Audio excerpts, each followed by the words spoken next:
Agradecemos al MUDBI por dejarnos presentar nuestro tema, Sistema de Visualización de Datos Sísmicos en México. Presentamos el ingeniero Gabriel Hurtado Avilés, el doctor José Antonio Prima Hernández y su servidor, el ingeniero José Manuel Villa Vargas. Como sabemos, México se encuentra en una zona de alta peligrosidad sísmica, derivado de que se encuentra rodeado de 5 placas tectónicas altamente activas dentro del cinturón de fuego del Pacífico, propiciando que hasta el 70% del territorio se encuentre dentro de riesgo sísmico. Ahora bien, contamos con varias bases de datos de buena calidad que nos ofrecen datos muy interesantes acerca de los sismos proporcionadas por el Servicio Sismológico Nacional, además de bases de datos del Instituto Nacional de Geografía y Estadística que nos ofrecen información demográfica y geográfica que son muy completas, pero que no siempre se logran sacarles todo el provecho, ya que no se visualiza la información de una manera comprensible o fácil de asimilar. Es por esto que nosotros proponemos un sistema que permita visualizar estos datos de una manera más comprensible, más amigable, más dinámica, para poder sacar conclusiones que nos lleven a tener resultados interesantes y que puedan servir para hacer estudios a futuro. Para desarrollar el sistema, las tecnologías que decidimos utilizar, primero tenemos a PHP para el lado del servidor. También utilizamos JavaScript para generar visualizaciones interactivas utilizando la librería de Chart.js para datos gráficos, y bueno, también lo conectamos con OpenStreetMap para visualizar los mapas. También se podía conectar con Google Maps, pero se utilizó OpenStreetMap. Bueno, también para el sistema de base de datos decidimos utilizar PostgreSQL porque, comparando con otros sistemas de bases de datos que probamos, pues era el más rápido para trabajar con bases de datos de muchos datos, justamente que tienen pues muchos datos integrados. Y finalmente, pues para conectar todas las tecnologías que utilizamos, decidimos utilizar Docker para empaquetarlo todo y solamente requerir de este software instalado para lograr replicar el sistema sin tener que realizar ninguna configuración adicional. Planteamos algunas hipótesis que nos sirvieran para saber si estábamos logrando avances y si el sistema era eficaz, como si podríamos utilizar hardware y software de recursos limitados y código abierto para poderlo desarrollar, si se podían integrar los datos que teníamos de las bases de datos del sismológico y del INEGI dentro de un data warehouse y después convertirlos en las visualizaciones que deseábamos, si el sistema evidenciaba que la actividad sísmica era mayor en alguna zona del país, en este caso elegimos la zona de la costa del Pacífico, si el sistema facilitaba obtener otras técnicas mediante el estudio de los resultados que nos presentaba, como la trilateración para agrupar sismos, si el sistema permitía verificar creencias populares como que tiembla más en septiembre o que se han registrado más sismos en estos últimos años que en años anteriores, si el sistema permite correlacionar la incidencia de los sismos de alta magnitud con las zonas altamente pobladas, y si el sistema nos iba a permitir hacer una planificación de los recursos y diseños de estrategias de mitigación para las zonas de alto riesgo sísmico. Por favor, compañero. Bueno, para desarrollar el sistema, la metodología que utilizamos, primero hicimos una recuperación de datos, es decir, descargar todos los datos de las fuentes de datos, como por ejemplo del SSN y de páginas como justamente el INEGI. Después empezamos a hacer un proceso de ETL. Bueno, la extracción fue el paso anterior. El ETL significa extracción, transformación y carga. Extract, Transform y Load, y en el paso de la extracción es en donde descargamos los datos. Posteriormente, en la transformación, lo que hacemos es hacer que los datos sean compatibles entre sí, por ejemplo, para que los datos que descargamos de la base de datos se puedan utilizar en un lenguaje de programación para visualizarlos. Y también, finalmente, el proceso involucra una carga, que es pues estos datos finalmente que vienen de diferentes fuentes de datos, los unimos todos en una sola base de datos que podemos después consultar. Esta base de datos se conoce como un data warehouse, que justamente es una base de datos especializada de diferentes fuentes de datos para consultas pues de análisis de datos, justamente como es la que tenemos. Bueno, también en la arquitectura del sistema, básicamente la capa de almacenamiento utiliza Postgres como nuestro sistema de base de datos, y bueno, dentro del almacenamiento es donde ponemos nuestro data warehouse, que básicamente es una sola fuente, una sola base de datos que contiene información de diferentes bases de datos.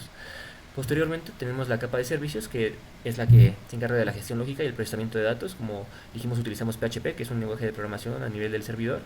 Y pues bueno, todo esto está montado dentro de un servidor web Apache. Además se conecta con PostgreSQL para pues justamente realizar las consultas y las visualizaciones que requiramos. Y bueno, la capa de presentación, que es lo que utilizamos para finalmente ver el sistema en cualquier dispositivo, pues es una combinación de HTML, CSS y JavaScript. Y bueno, también utilizamos el servicio de OpenStreetMap para generar los mapas en este caso, pues de México. Bueno, finalmente esa es la ejecución del sistema, que básicamente muestra todo lo que describí anteriormente, la arquitectura del sistema, ya en un contenedor de Docker para que cualquier persona lo pueda replicar, solamente pues con un comandito. Las visualizaciones que pudimos encontrar se pueden presentar aquí, ya a partir del sistema que está funcionando en el Docker. para poder, por ejemplo, obtener estadísticos, como se muestra en la imagen superior de la derecha, donde podemos encontrar los datos de cuántos sismos ha habido, de cuál magnitud, etcétera. Para obtener reportes personalizados, como se muestra en la imagen de la izquierda, donde podemos obtener reportes para el total de sismos en base a cifras y no tanto a visuales o a la magnitud, o gráficos de barras, como se muestra para la distribución, los sismos por mes, población afectada, etcétera. También obtuvimos visualizaciones para mapas interactivos. Por ejemplo, en la imagen de la derecha se puede observar que al dar clic o poner el puntero del ratón sobre un sismo en particular, te da más información acerca del mismo. También pudimos obtener mapas de calor poblacional, donde podríamos ver el diámetro y la cantidad de poblaciones afectadas. En este caso, en la imagen de abajo a la izquierda, podemos ver cómo el radio de un sismo afecta a diversas poblaciones dependiendo de dónde es el epicentro. Y pues bueno, las conclusiones que obtuvimos fue que sí fue posible implementar este sistema utilizando tecnologías de código abierto y garantizando tiempos hasta de 5 segundos en el mejor de los casos, además de que se puede distribuir de manera gratuita a través de GitHub. También pudimos integrar los datos sismológicos y los del INEGI dentro de un data warehouse, convertirlos en visualizaciones, informes o gráficos y poder obtener patrones ocultos. Se logró evidenciar que en la costa del Pacífico se produce la mayor cantidad de sismos que afectan a nuestro territorio nacional, como se muestra en la imagen. También pudimos obtener técnicas derivadas como la trilateración, donde se puede ver que los sismos se agrupan. En este caso podemos ver que hay donde se agrupan 3, donde se agrupan 4, donde se agrupan 2, permitiendo identificar qué zona presenta varios sismos, aunque no sean en el mismo epicentro, pero sí dentro de un radio que permite descifrar que podrían ocurrir más sismos. También pudimos verificar algunas creencias populares, como que en el año 2017, septiembre fue el mes donde más ha temblado, e históricamente suele ser uno de los meses donde más temblores o sismos se registran, aunque no todos de magnitud considerable como fue en 2017, pero sí se puede identificar que septiembre, curiosamente, es un mes donde se presentan bastantes sismos. También pudimos identificar que en la última década se han registrado más sismos que en las décadas anteriores, aunque cabe notar que los datos antes de 1973 no eran tan exactos, pues solo se registraban, debido a las carencias tecnológicas de la época, sismos de alta magnitud. Por lo tanto, en total no eran tantos sismos, aunque sí se registraban solo los de magnitudes altas. Y actualmente con la tecnología más avanzada se registran signos de menor magnitud, como se puede ver en la gráfica de arriba a la derecha.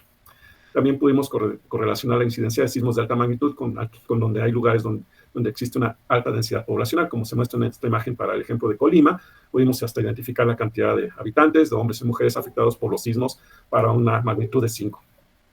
Y también pudimos identificar que se pueden hacer análisis de riesgo y planificación de recursos. En la imagen que se muestra a la derecha se puede ver un análisis paralelo derivado de los datos obtenidos del sistema, en donde se está planificando construir una torre de altas dimensiones y cuáles sean los lugares económica y demográficamente más viables para construirla, considerando su actividad sísmica, económica y demográfica. Y bueno, aquí tenemos algunas de las posibles aplicaciones del sistema. Bueno, pues rápidamente les cuento que justamente en Naucalpan de Juárez el año pasado, es decir, en 2024 se escucharon pues diferentes tipos de explosiones, ¿no? En diferentes zonas se reportaron, por ejemplo, desde, bueno, en distintos estados del municipio, y pues básicamente las personas no se explicaban la razón por la cual estos sismos ocurrían. Entonces pues se le atribuía a pequeñas explosiones que pues justamente podrían ser a lo mejor causadas por una mina en una empresa constructora. Sin embargo, pues en el sistema pues lo que se hizo fue justamente buscar estos sismos utilizando las fechas de lo que salían justamente en algunos videos de internet, donde se suscitaban estos sucesos y se veía pues se escuchaba la gran explosión, ¿no? Después de utilizar el sistema pues se puede verificar que algunos de estos sismos realmente pues sí se atribuyen a fenómenos que son pues justamente sismos, ¿no? Por la profundidad donde se produjo justamente. Y bueno, ya nada más queremos señalar que el trabajo futuro sería realizar aplicaciones con visualizaciones en 3D para nuestro sistema. Actualmente solamente son los mapas interactivos. Conectarlo con alertas tempranas, como puede ser la alerta sísmica u otro tipo de señalizaciones que actualmente se están trabajando. También buscar que siga siendo escalable, o sea, que si se pudieran integrar más bases de datos, se pudieran integrar al sistema y guardarlas en el Data Warehouse, y que siga utilizando tecnologías accesibles y modernas. Pues muy contento con los resultados que se han obtenido, ya que originalmente se planificó este proyecto utilizando códigos en R, y bueno, ya utilizar una base de datos como PostgreSQL, lenguaje con PHP, y utilizar sistemas de información geográfica, pues ha rebasado lo que originalmente se planteó para el proyecto. Entonces, pues felicitación para los ponentes, para ambos, y más éxitos con este trabajo que se está realizando. Esperemos que se puedan agregar Pues más tipos de gráficos para ubicar las medias, las desviaciones estándar por estado, es decir, por región, y se puedan ubicar con mayor claridad los estadísticos descriptivos que se están analizando. Y pues queremos agradecerles por su tiempo y su atención. Esperemos que les haya gustado la presentación. Muchas gracias. Muchas gracias.